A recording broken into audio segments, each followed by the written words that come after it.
Hi,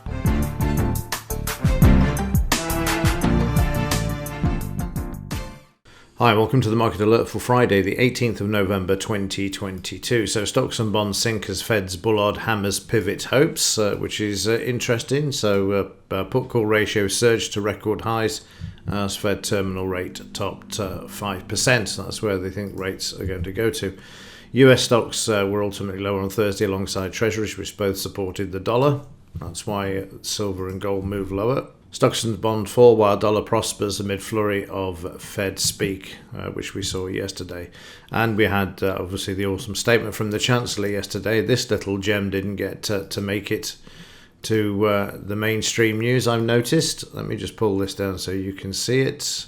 23% fuel duty hike starts in March 2023, but not mentioned in UK Chancellor's statement. So according to the UK's budget watchdog, the British motorists will be paying for their fossil fuels next year. A 23% increase in fuel duty will be imposed from March. Not doing much about inflation, are they? Except feeding it. So that's going to be some pain. It's about 12p, 15p a litre will be added according to this report. But like I say, that one didn't make the headlines, did it? Because that would have sent the markets into free fall, but they've just kept it undercover. So I thought I'd let you know about that one. Economic news today, we got resale sales from the UK. They're showed to show a bit of a positive there from minus 1.4 to 0.5.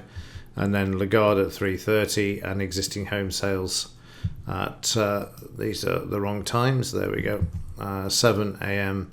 for the retail sales, 8:30 for Lagarde and 3 p.m. for existing home sales. Gold-silver ratio is been moving to the upside, and you can see they're down on the overnight. Okay, let's take a look at the stock markets. We'll kick off with the Dow, an interesting day yesterday. So in the Dow, you can see that we were down, and we managed to bring the market back, but we're down overnight. The market's still stuck in a sideways range, which you can see there. And interestingly enough, let's just have a quick look from here to here. We're back 62% in the Dow at the moment, sitting on 38% there as well. In the 30-minute charts, yesterday we saw the market drop sharply. Let's just have a look at this decline as we kicked off mid-morning all the way down to the Dow, 542 points down to the start of the Dow, and then we saw this moving up during yesterday at 2:30 at the S3. If you remember from previous market alerts, the S3 is really, really powerful. If the market trades down to the S3, generally will stop at this level, a bit like the low. If it goes through, it'll soon make its way back to this area. It's very rare that it will continue to the downside once it gets down to that S3. And there we saw a massive 78-89% retracement of the Dow, bang on at 89 actually, just there with the DP close and the 200 MA before the market had a breather. We've come back, as you can see there, from there down to there. We're back at 78% there, and the market's been sideways so far. And again, we've got another retracement in here of 78 with supply. The market now trading down towards the DP. So maybe the weakness that we saw yesterday, along with the Fed speakers talking about no pivot, that we may see a bit of a move to the downside today. However, the high isn't too far away either. We're sort of, we will be, because we're sort of equidistant between the low and the high if you're trading down towards the DP. In the German DAX, we can see that this came back strongly too. Market still stuck in a range for this too. Sideways, managing to get back above the 5-bar moving average yesterday, but a bit of weakness overnight. If we look at the 30-minute chart, there's your down move yesterday. I managed to catch some of this, and at the low, with an increase in volume, oversold, and then the Dow opening and moving to the upside, having traded down to that S3 level. In the 5-minute chart, so a look at yesterday's in a bit more detail. We kicked off moving to the upside in the futures, which we see here. Then we had the cash market open and we saw another move. Then we came back 89% at the high, managing just to touch the high the day before, but not managing to do it twice. And then we turned to red, and then we traded down to the DP and the close and the 200 MA, which is why the market traded sideways there, but eventually gave way to the DP, the close and the 200 MA and moved lower. This BRN then became resistance and the market traded down to the next psychological level before continuing down until the Dow opened, where you see this consolidation at the low there. And you can see the market's coming down, retesting, and the momentum already shifting to the upside. We've got the divergence there, and then prices making their way back, and a big spike up, as you can see there in the evening. But overnight, prices drifting down a bit there and heading to the close of yesterday at the moment. And the BRN, you've got the 200 and the DP there as well. So watch the DP and that 200 MA if prices move lower. In the S&P, still closing below the 5-bar moving average. Broader market, again, down on the overnight as well, which you can see in the 30-minute, taking out the DP at the moment. Yesterday, we moved all the way down in the pre-market session and made our way back to Wednesday's low before retracing there to the S2, and then the market moving up, sitting on the DP overnight, but now breaking it, or trying to break it. It could still come back yet and still go up to the 200 or the high. Or if not, we'll go down and test the S1 and the low. The FTSE 100 in a sideways range, but notes the lower highs over the last few days in this market and all other stock markets. The previous day's high has been a bit tough to actually hit, apart from the DAX, which we saw yesterday, but it only did it the once and then move lower from there. Back through the 200 yesterday as well, thanks to the Dow in the afternoon, which you can see here.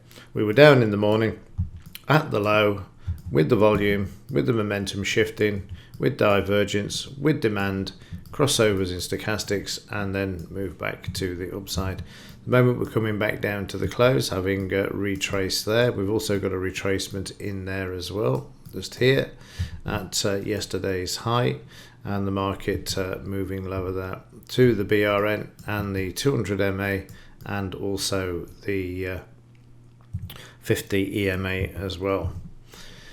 DP will be critical. Market needs to hold at this level, as does the S1 and the low if prices do manage to move lower. And also watch the 200 MA there as well. In the currencies, GBP JPY, we can see is at 38% still. Been sideways for the last few days with rising lows, but becoming fairly quiet there. Yesterday, the market down to the 200 MA in the 30-minute, oversold with demand and also divergence there, crossed over and then moved back to the upside. Overnight, prices back through Thursday's high there. In the pound, following the budget statement, the market down, then rallying back as the dollar also rallied. And you can see there that we're above the 5-bar moving average at the moment. In the 30-minute chart, there's the move to the downside, and then as the dollar moved lower in the afternoon session, the pound managing to come back, and also the autumn statement being made. So the market needs to hold at the DP and also at the 200 MA if it's any attempt to move back to the high there. And in the US dollar, we managed a bit of a rally yesterday, but it faded. But overnight, the market back at the 5-bar moving average. We're seriously oversold in the US dollar at the moment. Needs to spike back for a rally. See whether this is going to be a new bear market in the US dollar or whether this is just a pullback in a longer time frame. 30 minutes, you saw the dollar move higher, the pound move lower, and then we switched in the afternoon as the Fed members spoke at the DP level there, at the moment need to take this out to get anywhere near to yesterday's high. In the metals, down sharply yesterday, as can be seen here, back below the 21.23, but up on the overnight. In the 30-minute chart, you can see this. We started moving higher and then it just got hammered to the downside, and then a bit of a bounce sideways and a bit more of a bounce overnight, but it needs to hold above the DP. It won't if the US dollar finds support and moves off this point to the upside. And the same in the 30-minute. If it takes out the DP, then silver will be taking the DP out on the downside and heading towards yesterday's low. Meanwhile, in gold, another down day for this too because of the dollar's action yesterday. And in the 30-minute chart, not as bad. You can see they're down. A bit volatile during here, which is mid-morning. They still haven't decided who's to blame for this bomb in Poland, but it doesn't matter now because it's gone off the news.